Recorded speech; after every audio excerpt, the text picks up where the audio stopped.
there, YouTube? This is SCL0320 representing JVS. So it is New Year's Eve, everybody. So when you watch this, either it'll be New Year's already 2016 or it'll be New Year's Eve. I just want to let y'all know, Happy New Year's.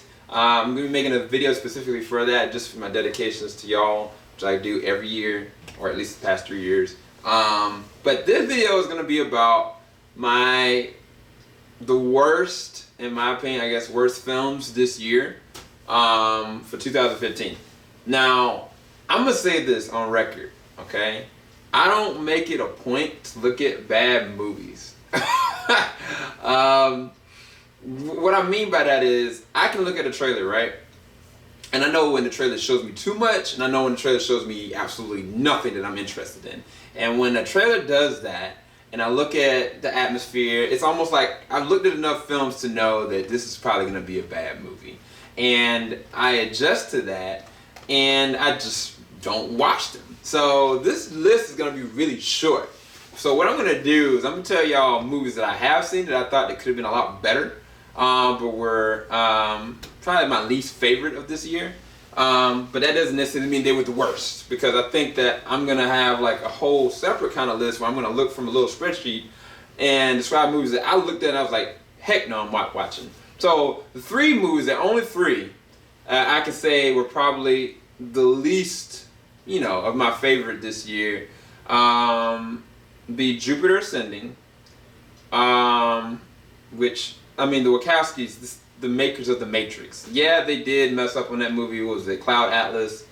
The visual scope of that, and it just got too weird. That was the problem with Cloud Atlas. But this one, I was thinking, man, they have a new franchise in their hands. Channing Tatum is the makings of a good action hero. I was even like, okay, I saw what Mila Kunis did in Book of Eli. I was like, okay, she can do this, I looked at the movie. It was like they made her character, who was supposed to be the primary character, just being this bumbling, bubbly kind of whatever. And I really want to do a review for that, because I actually enjoyed the action sequences when they were happening, but it was like everybody around it was like, what the heck? Even what's old dude that won for the Stephen Hawking? I forget his name. What is his name? Oh my gosh, I forgot his name. But he was the primary bad guy, and it was like there were moments where I could tell, like, his acting was coming out, and then I was like, what are you doing? And that shined throughout most of the films. Like, you got the main character who's like, not like what you would want in a main character, and then you got the bad guy, and he's not what you want in a bad guy, even though he probably has the ability of being. And then Channing Tatum's just kind of like there, and they kind of treat him like a dog, literally. And I was like, it could have been a lot better. They could have kept the same exact concept, but just executed a lot differently. I guess that's the best way I can kind of put it. So that's my number 3. My number 2 would be definitely The Last Witch Hunter. I actually saw a glimpse of it at New York Comic Con, but it was funny because when I was at New York Comic Con, I didn't even look at any footage then. Like, I actually got a chance to meet Vin Diesel, and that was like something in me was like, I don't want to see this movie. Then I got an advanced screening to actually see it. I watched it, as you can look at the review for it. It could have been so much better. The fight sequences were too put together, like closed in, like as far as the cinematography is concerned. It wasn't like panned out, actually showed me the scope of the actual fight. They were few and far between fights in that. And it was like, Vin Diesel just didn't fit in the world in general.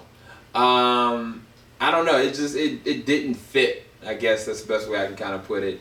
Actually, honestly, That's Witch Hunter should have been my number 1. My number 2 should have been Fantastic Four. Fantastic Four, I didn't really have a problem with. Everybody else in the world did. I saw what the director was trying to go for. The dude, Tank, was trying to make a science fiction film.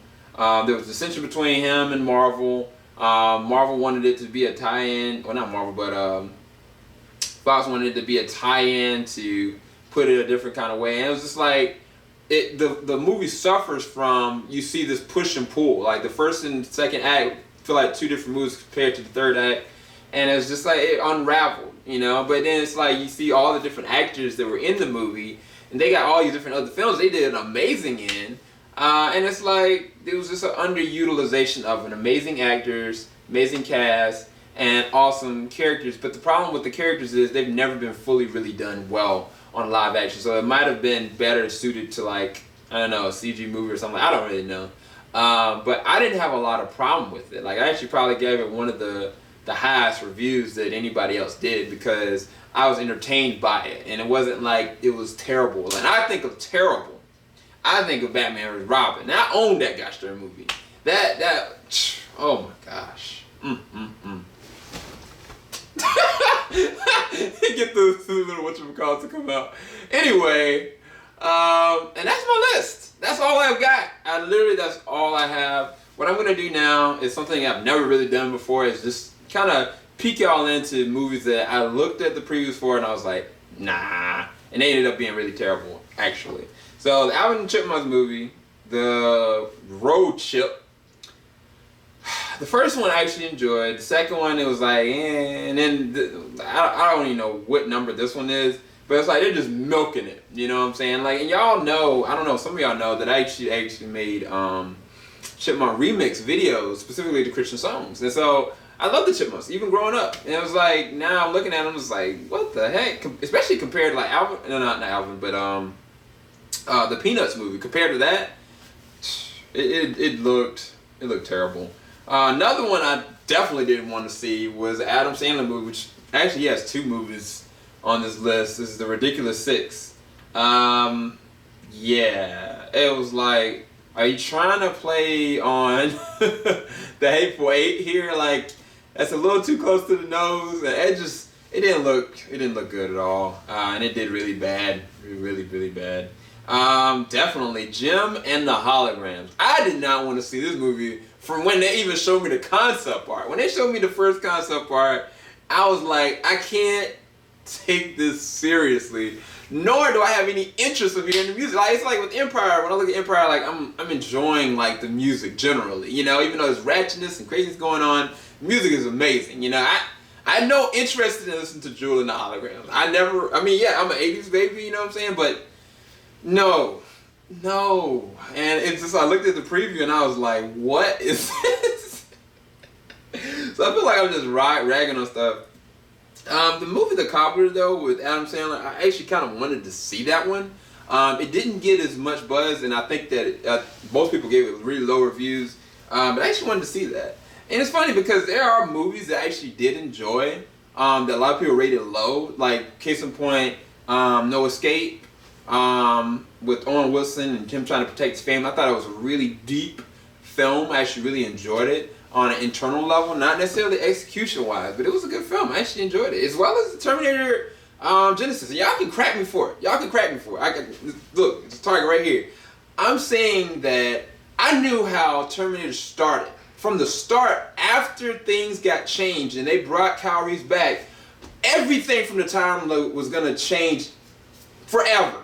Every single time, when you have the ability of going back in time and you do make a change, there will be an intricate butterfly effect. When you do this multiple times, there's no telling how the outcome is going to be. But what I wanted from the Terminator Genesis was to actually see the end. I wanted to actually see how they won the war, how they actually sent Kyle Reese back. That's what I was waiting for in Terminator Salvation. I feel like they could have went on and done that, but it was like when it actually happens and then everything is changed forever, it doesn't necessarily erase everything, it just reboots everything, you know? And I feel bad because they're no longer going to make any more of these. So I'm glad at least they made this one. But a lot of people hated it, but I actually enjoyed it. I had no real problem with it. It was a good cast. It just suffered from being way too cliche, and it wasn't likable from a general audience standpoint. But for me, I enjoyed it.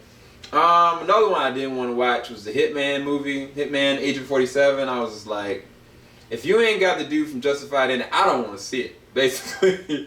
What else? I feel like there was some other. Oh, Pixels. Everybody that I knew at the time when they saw these little cliche jokes with, you know,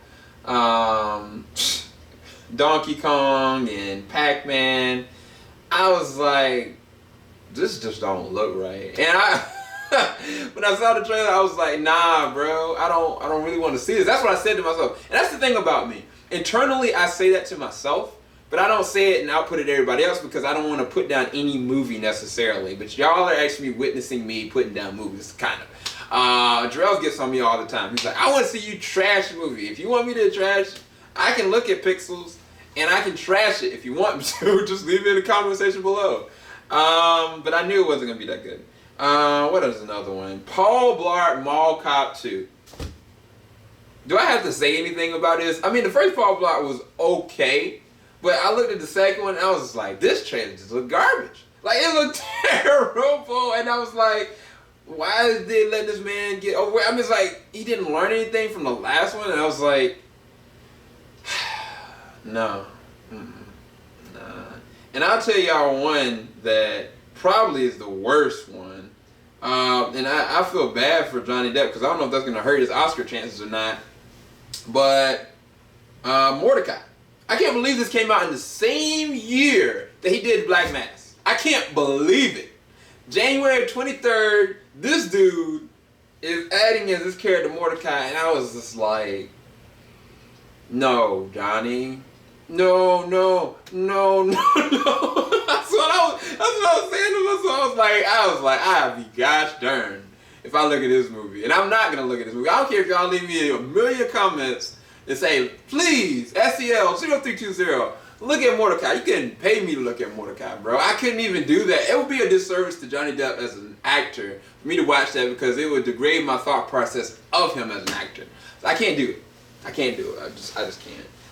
50 Shades of Grey, I guess that's the last one that I have on this list that I had no interest in watching. I mean, there are some films, you know, like, what is it? The Divergent series, The Hunger Games, all of those, you know, kind of like panty films for the female audience, you know. A lot of these people said this was like women, like grown women that wanted to, you know, feel something from this kind of series based on the books. And even when the books were out, I was like, what are y'all looking at? This is garbage, you know what I'm saying? Like, even from a Christian standpoint, I mean, that's worse than looking at pornography because you're already in your head, you're creating something to perpetuate what's going to happen on a, I'm not even going to say what the theme of it is, but it's just too much for me. I had no interest in it, and then I found out it was garbage, so I was like, eh. And I think that what's funny is that the soundtrack probably has at least 3 different songs that probably should be Grammy nominated. It's really interesting. But either way, that is my worst of 2015. This is SEL0320. Hopefully you enjoyed this. Happy New Year. I'm out. Stay tuned because I'm about to do my most anticipated for 2016. Later.